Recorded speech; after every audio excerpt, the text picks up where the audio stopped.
Be ready. 5 seconds.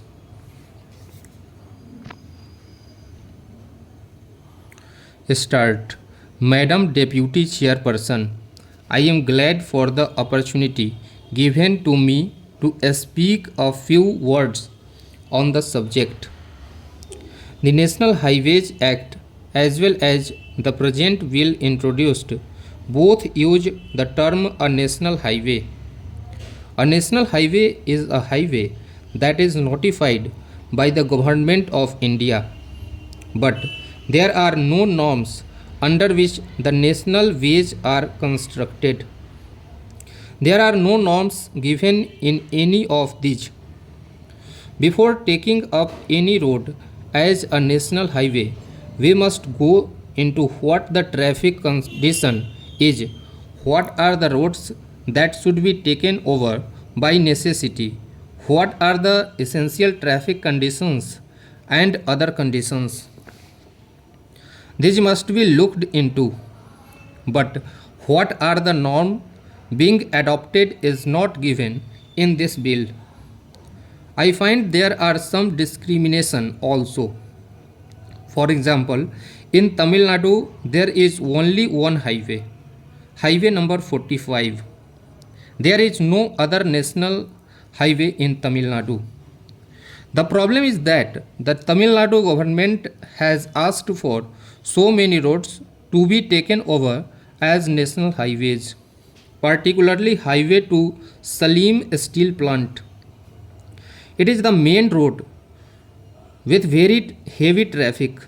In between, there is Naveli, a major lignite project. There is a big road, a highly essential road that was asked by the state government be taken as a national highway. It is not considered. Subsequent to this National Highway 45, no road is taken up as a national highway. Therefore, through you, Madam, I ask the Honorable Minister to consider this and take up all the roads referred to by the government of Tamil Nadu as a national highway because Tamil Nadu is one of the states in India which has motorable roads to almost all the villages in the state. Financially, the state government is under very high pressure. Many roads have been taken up by the state government to link all the villages with motorable roads.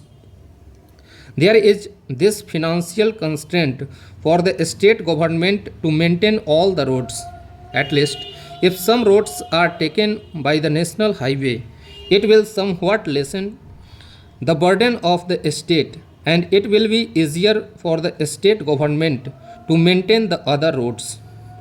Therefore, through you, Madam, I ask the government to consider this also. We have so far only 32,000 and odd kilometers under the national highway. It is a very poor figure.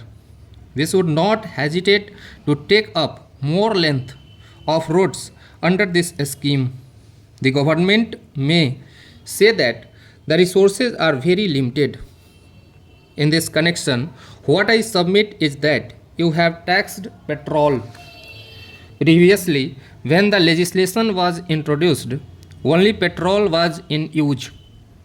Now diesel is also used. All the lorries, all the movable vehicles are using only diesel.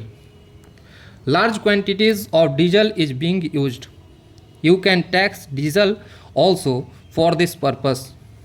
There is no problem for the vehicle owners to pay this tax. There is no difficulty in it. All the automobiles are put to a very heavy loss if the roads are not maintained properly. By putting tax on diesel, you can have some more money, and if the roads are maintained properly, it will not only save the time but it will also save the fuel consumption.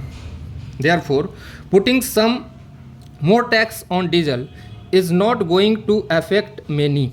Therefore, that too may be taken up for consideration. Madam, in Tamil Nadu, East Coast Road was suggested long back.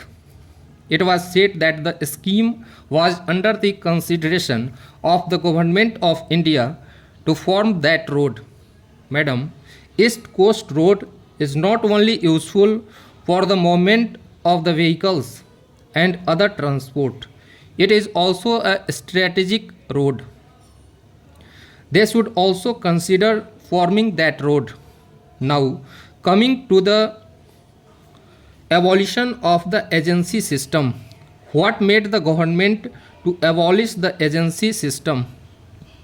If they say that the agency system is not working well, then how is the present system going to work? Government officials are doing the same work there. Here you are going to entrust the work again to the government officials. Therefore, you can give the work to the state government also. With some control on the agency, you can do the work well. It is very difficult for the authority to go and see all the roads throughout the country. You can leave the work under the agency system. Further, Madam, the new legislation seeks power to maintain the road, to control road, to regulate the traffic and everything, as if the authority is a monopoly, as if the road is an exclusive property of the transport authority or the government of India. This is not their exclusive property. Suppose a state government needs some tax to be collected through the highway, then they must ask the authority, and the authority alone can collect the taxes. The state governments are treated as if they are not concerned with it. Stop.